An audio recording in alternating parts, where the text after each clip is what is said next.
C'est dès le mois de juillet que la rentrée se prépare. Chaque année, la ville offre des fournitures gratuites aux enfants des écoles élémentaires. Et c'est au gymnase Balzac que les employés municipaux se donnent rendez-vous pour tout mettre en sac. Donc merci déjà de votre participation. C'est important que tout le monde participe à cette initiative de gratuité scolaire. Direction des enfants de Vitry, donc c'est très bien.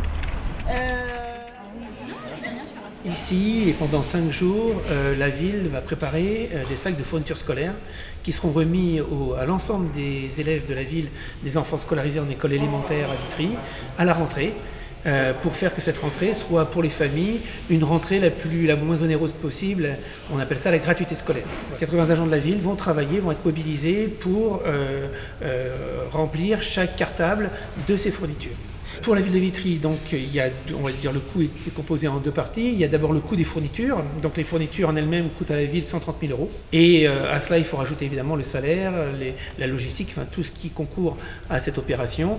Et donc au total, on est un peu au-delà de 160 000 € de coût pour la collectivité. Ça me tient à cœur, voilà, pour la gratuité, c'est la seule initiative où je participe.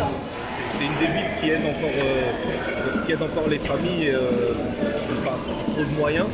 Et je trouve ça assez noble, donc participer à ce genre d'événement, ça fait toujours plaisir.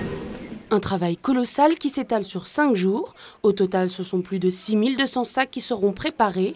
Une vraie volonté municipale qui demande beaucoup d'engagement. Depuis 1989, et c'est pas rien de dire 1989, on a décidé de prendre en charge les fournitures que les parents auraient eu à acheter pour la rentrée scolaire.